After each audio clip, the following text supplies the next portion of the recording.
बानू, ओ बानू,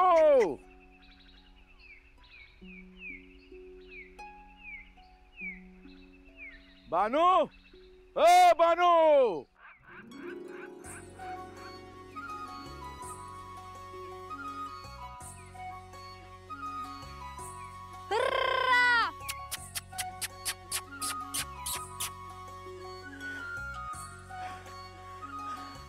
इथं काय करतीस? इथं काय करतीस? इथं सांगायचं ग तुला? तिकडे रानात बघत जागा पडली या, पण तू हिथंच कळलं हाक. अरे बाप, पर म्हणजे आता माझ्याची हुज्जत घालणार तू? अरे नाही बा, करडा हाकत हाकत गाणं गात गात कधी हाता आले कळ पण नाही. तेच होत या अंगाला जाताना दिसली ना तेव्हा तुझ्या मागे आलो पिरी पिरी धावत. बानू, एकदा सांगतोय, पुन्हा सांगायला लावू नगस. या जागी करड हाकाया यायचं नाही. माझी करड मेली ना तरी चालेल, कळ? हा, कळलं बा. अरे म्हणलं ना, चूक झाली माझ्याकडून. पुण्याला नाही होणार अशी चूक. आता हसाय काय धाकरड घेतोस वैर? पाड्याची पाटलीन जणू तू. मग असंच माझं तोंड गप कर. म्या सकाळपासून म्या आपली बापडी करडान माग वनवन फिरती. कोण म्हणलं तुला? रागी घरला आपला पाडा बरं ना आपण बरं. आणि मी अजून जिथं हाय करड हाकायला. घ्या म्हणजे मिळतोय चारा करड्यासनी. आता बापाचं वय काढते का तू? आता जे हाय ते बोलले. अग आता हातच वरडत बसणारेस का मायावर? काही येणारेस पाड्यावर माया संग? घरला लय कामं पडली आहेत. माहितीये. चल. पर बानू, हा आमदाच्याला झालेली चूक पुण्यांदा होणार नाही म्हणजे नाही. ह्या अंगाला पुण्यांदा म्या कधी बी येणार नाही म्हणजे नाही. झालं का आता शरडा करडांची आण खाव. चल तोंड नको चालू. चल.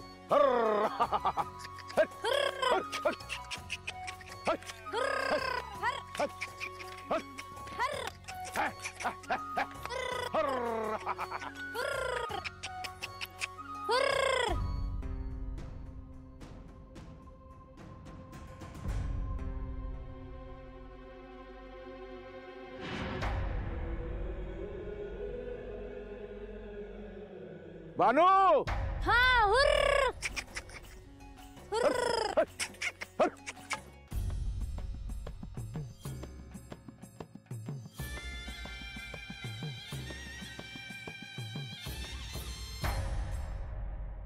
मुनिवर, तुम्ही आम्हाला ज्या भक्ताविषयी सांगता आहात तिची आणि आमची भेट नक्कीच झाली नाही. पण म्हणून असं नाही म्हणता येणार की आम्ही तिच्या भक्तीचा अवहेर केला. ज्या अर्थी तिची महती सांगण्याकरता तुम्ही इथे जेजुरीपर्यंत आला आहात, त्या अर्थी ती नक्कीच विलक्षण आहे.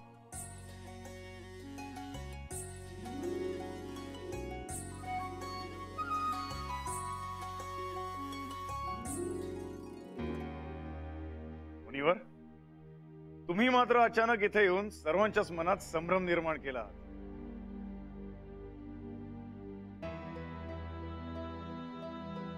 एकाच दगडात अनेक पक्षी टिपले तुम्ही. मुनिवर, आमच्या राज्याभिषेकाला अप्रत्यक्षरित्या पाठिंबा दिला तसेच आमच्या लग्नाचा प्रस्ताव मांडून तो कसा योग्य आहे हेही पटवून दिलेत आपण. मुख्य म्हणजे लग्नाच्या प्रस्तावाबरोबरच आमच्या बानू नामक भक्ताची आठवण करून द्यायला विसरला नाहीत आपण.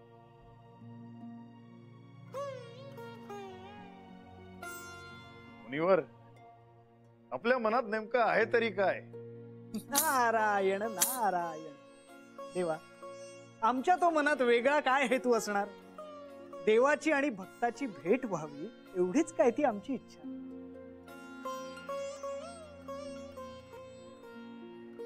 मुनिवर, तो भक्त कोण आहे, त्याची पूर्वकथा काय आहे हे जसे तुम्हाला ज्ञात आहे तसेच आम्हालाही ज्ञात आहे.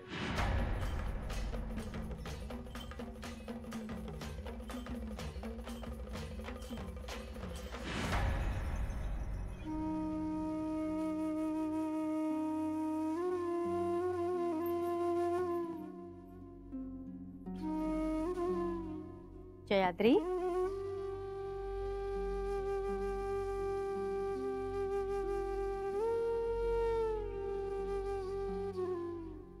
काय ग, अशी का बसली होतीस विचार करीत, तेही अशी एकांतात? कसलाच नाही. जयाद्री, तू माझी प्रिय सखी आहेस, त्यामुळे तुझ्या मनात कसली तरी चिंता आहे हे मी जाणते. नाही, आपणास वाटते तशी कोणतीच चिंतेची बाब माझ्या मनात नाही. पण तुझ्या मनातील इच्छा पूर्ण होणार हे आश्वासन मी तुला देते, त्यामुळे तू निर्धास्त हो. जयाद्री, तुला चांगलंच माहितीये, तुझं इच्छित मी अवश्य पूर्ण करेन.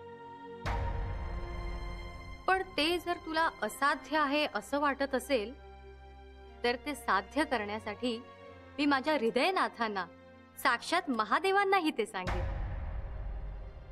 त्यामुळे तू निश्चिंत हो आणि सांग, काय हवंय तुला? आपण जगत जननी आहात, आदिशक्ती आहात, त्यामुळे माझ्या मनातलं मागणं पूर्ण होणार याबद्दल कोणताही संदेह नाही माझ्या मनात.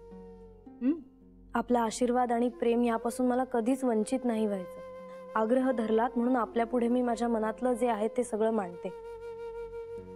पण खरं तर माझ्याकडून आपणास तसूभरही दुःख होऊ नये हाच माझा प्रयत्न होता आणि भविष्यातही राहील. माझ्या मनातली गोष्ट आपणास सांगण्याआधी मी आपली या अपराधाबद्दल क्षमा मागते. जयाद्री, मला आपला हेवा वाटतो. आपणास महादेवांसारखे पती लाभले. मला कल्पना आहे हे वाटणं हा एक अपराध आहे. मी स्वतःला थांबवण्याचा प्रयत्न करूनही माझं महादेवांवरचं प्रेम कमी होत नाही, उलट दिवसेंदिवस ते वाढत चाललं आहे.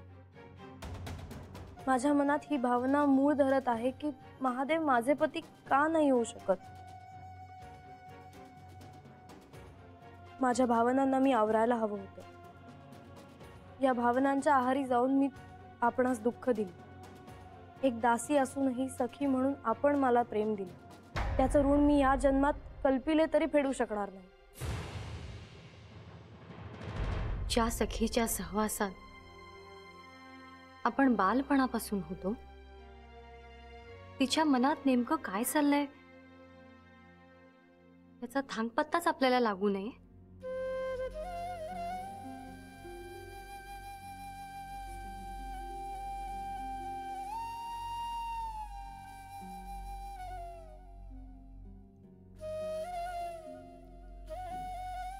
जयाद्री,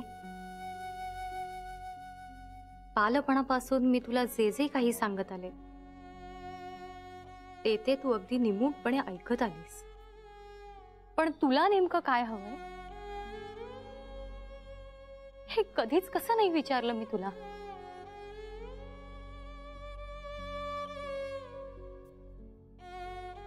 याआधीच मी तुला वचन दिले आहे की तुझ्या मनातील इच्छा मी अवश्य पूर्ण करेन, आणि ह्या गोष्टीची खात्री ही तुला असायलाच हवी.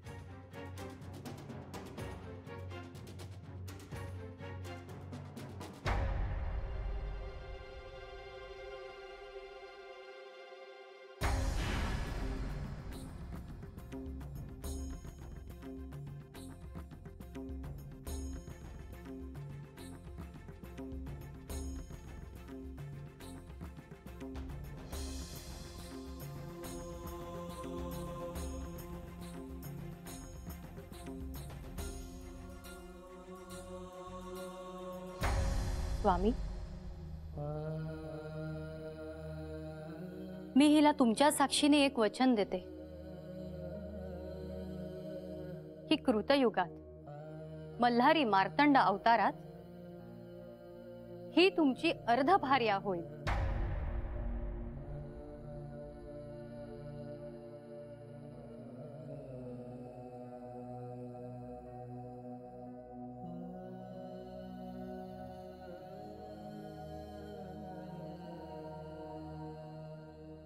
थांब पार्वती, तुझे शब्द मागे घे. स्वामी, माझ्या प्रिय सखीसाठी मी कोणत्याही दिव्याला सामोरं जायला सिद्ध आहे. त्यामुळे आता एकदा दिलेला शब्द मागे घेणे नाही नाथा. जशी तुझी इच्छा देवी. तर तूच निर्णय घेतला आहेस तर ऐक.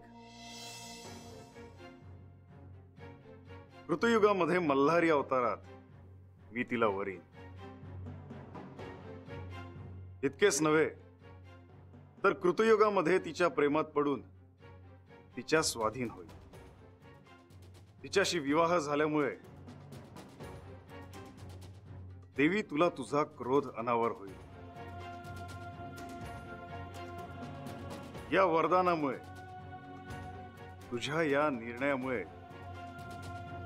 देवी सर्वाधिक त्रास तुलाच होईल. कृतयुगात तुला आणि जयद्रीला जोपर्यंत मी स्मरण करून देत नाही तोपर्यंत तुम्हाला तुमच्या मूळ रूपाचे विस्मरण होईल. पण स्वामी, जयाद्री मला इतकी प्रिय असताना मी तिला दिलेल्या वचनाचा मलाच क्रोध का बरं व्हावा?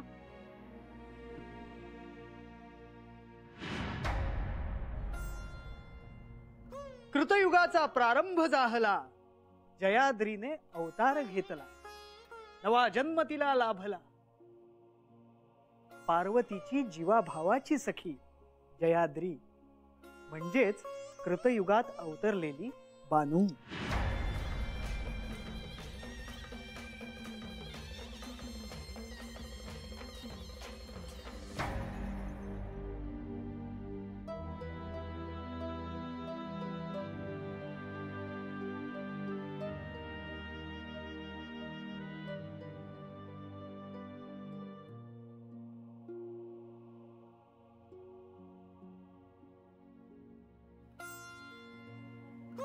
जेजुराधिष्ठित आदरणीय श्री श्री श्री खंडेराय यांना प्रवरा नदी तीरावरी वसलेल्या नेवासे ग्रामे स्थित श्री तिम्माशेठ याचे आदरपूर्वक नमन.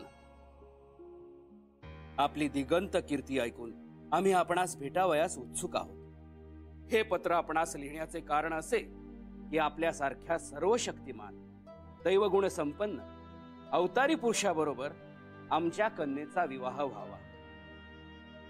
कन्येच्या विवाहासाठी चिंतित असतानाच काही दैवी संकेतानुसार आम्ही आपणाकडे आमच्या कन्यारत्नाच्या म्हणजेच जी सौका म्हाळसा हिच्या विवाहाचा प्राथमिक प्रस्ताव मांडत आहोत.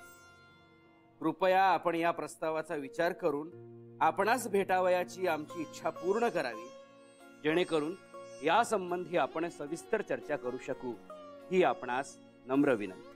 नारायण नारायण. कुठे आहेत ते सप्तर्षी? त्यांना म्हणावं की अवतार कार्य सोपं नाहीये. देवाचा एकदा माणूस झाला ना की सृष्टीचे सर्व नियम त्यालाही लागू पडतात.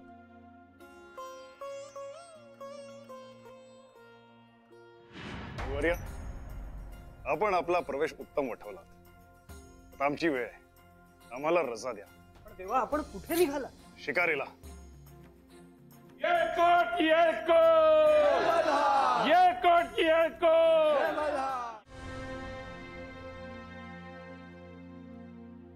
काय हो, काय झाले? एवढी काळजी कसली? जोपर्यंत आपण पाठवलेल्या विवाहाच्या प्रस्तावाचे उत्तर जेजुरीवरून येत नाही तोपर्यंत चित्त थाऱ्यावर राहणार नाही. मला तर वेगळीच चिंता आहे. आपण सेवकास घाईघाईने जेजुरीस पाठवले खरे, पण त्यांचा होकार आला तर आपली काहीही तयारी नाहीये. किमान सर्व सिद्धता पूर्ण झाल्यानंतर प्रस्ताव पाठवायला हवा होता, नाही का? अहो, पण त्यांचा होकार आल्यानंतर त्यानुसार आपल्याला आपली पावलं उचलता येतील. इतकी सहज गोष्ट नाहीये ती. प्रस्ताव पाठवण्यापूर्वी महाशास्त्रींशी चर्चा करून विवाहासंदर्भातले सर्व कुळाचार, विधी आणि अनुकूल पद्धती आपण जाणून घ्यायला हव्या होत्या. पण आपण भावनेच्या भरात तडकाफडकी सेवकास जेजुरीस धाडले. खरंच महाशास्त्रींशी चर्चा करण्याचे आम्हाला कसे काही विस्मरण झाले कोणास ठाऊक. किमान म्हाळसाची पत्रिका आपण त्यांना दाखवणे इष्ट ठरले असते.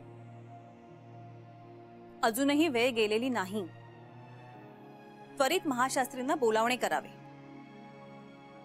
वेळ प्रसंगी जेजुरीस प्रस्थान करावयाचे झाल्यास सर्व आवश्यक बाबींची पूर्तता करता येईल.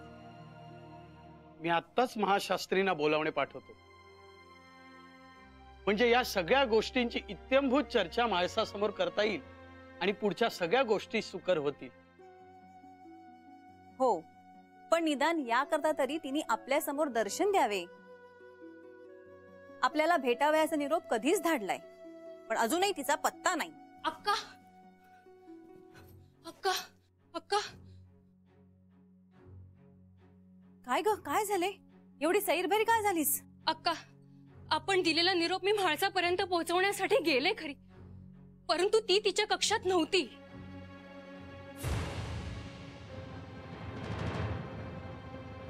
अगं काय बोलतेस तू? इथे जवळपासच असेल ती. नाही, मी संपूर्ण वाडा शोधला, ती कुठेच दिसली नाही.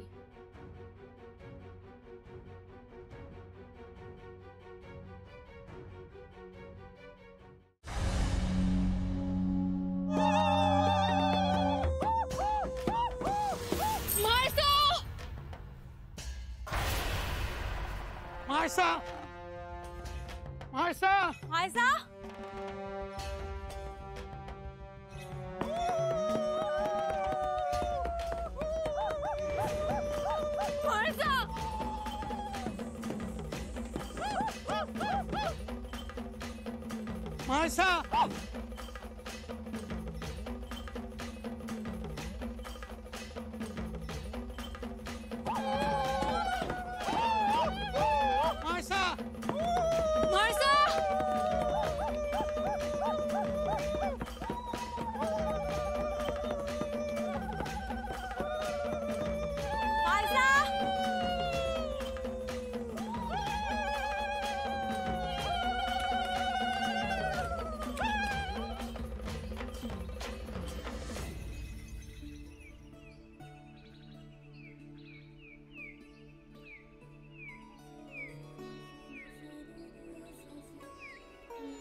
ईश्वराय नमः.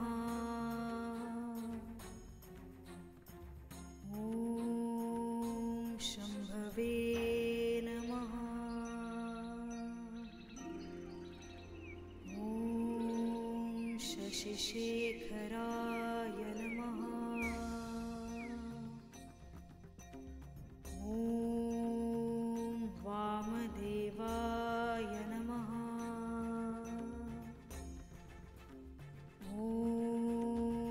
विष्णुवल्लभाय नमः. ओम नीलकंठाय नमः.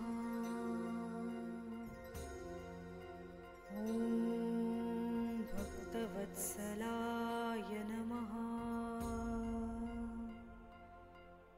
ओम भवाय नमः.